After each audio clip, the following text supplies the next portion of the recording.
ท่านนางพงษ์พันธ์ วิรพันธ์ ประชาชนชาวนครปักเซได้แสดงความรู้สึกดีใจและภาคภูมิใจที่ได้เข้าร่วมกิจกรรมมื้อละถุง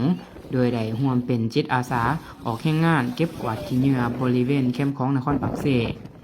ท่านนางพงษ์พันธ์กล่าวว่ากิจกรรมดังกล่าวเป็นกิจกรรมที่ดีและมีความหมายเพราะนอกจากจะช่วยรักษาความสะอาดและความเป็นระเบียบเรียบร้อยของบริเวณแคมป์ของแล้วยังเป็นการสร้างจิตสำนึกให้ประชาชนให้หันมาร่วมกันรักษาสิ่งแวดล้อมและสุขอยู่ให้ชุมชนมีส่วนร่วมในการเบิ่งแย่งบ้านเมืองให้สะอาดและน่าอยู่หลายขึ้นพร้อมเดียวกันนี้ท่านยังได้แสดงความหวังว่ากิจกรรมมื้อละถุงจะได้รับการขยายผลและมีประชาชนเข้าร่วมหลายขึ้นเพื่อร่วมกันอนุรักษ์และรักษาสิ่งแวดล้อมให้มีความสะอาดสวยงามและยืนยงสบายดีท่านรู้สึกแนวใดที่ได้เข้าร่วมกิจกรรมเก็บขี้เหงื่อในโครงการมื้อละถุงนี้เจ้าสบายดี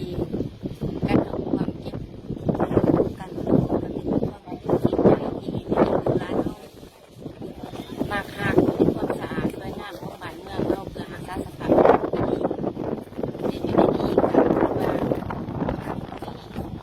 สิบเป็นประสานมาให้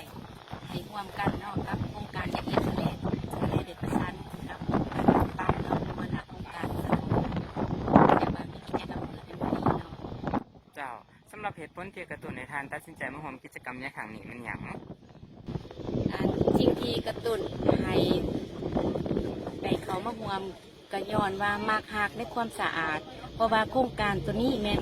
ข้าพเจ้าเป็นผู้ริเริ่มแต่ทางเหลียวทำอิฐพุ่นในโฆษณาเผยแพร่พ่อแม่ประชาชนรักษาความสะอาดเนาะเลือกตั้งแต่เข้มของและก็เส้นทางต่างๆเนาะโฆษณานี้ประมาณปี2023เอาเห็นกิจกรรมนี้มาตลอดเนาะแล้วมาวันนี้ได้เห็นลูกหลานเอาได้มีจิตสำนึกในการเรื่องเป็นตนเป็นตัวก็ดีใจก็เลยตัดสินใจว่าต้องได้เข้าร่วมให้ได้เนาะหลังจากที่ได้เข้าร่วมกิจกรรมนี้ท่านก็ฝากเขียนเรื่องของประชาชนช่วยกันรักษาความสะอาดได้ก็อยากขอให้พ่อแม่ประชาชนหรือว่าทุกภาคส่วนที่มาหรือว่ามาออกกำลังกายมาสูบอยู่น้ำแรงน้ำสะอาดก็จะร่วมกันรักษาความสะอาดช่วยกันตัวที่มีสารสายต้องไปกินใส่กินแล้วกินแล้วใส่พอใช้มีกระทางฝากมารักษาสภาพได้หลบช่วยกันแล้วโครงการเรือตรงนี้โมเมนต์ว่าถ้ามาเก็บมือเนาะถ้ามาทานก็ต้อง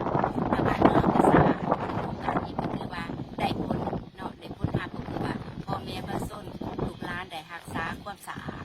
รักษาบนที่เนื้อสะอาดบ้านเมืองมันจะเป็นสะอาดสวยงามน่าอยู่แล้วก็เป็นที่อันนั้นต่างประเทศเนาะแขกต่างประเทศจะมาท่องเที่ยวมาเที่ยวชม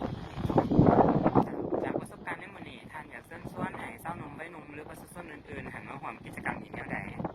โ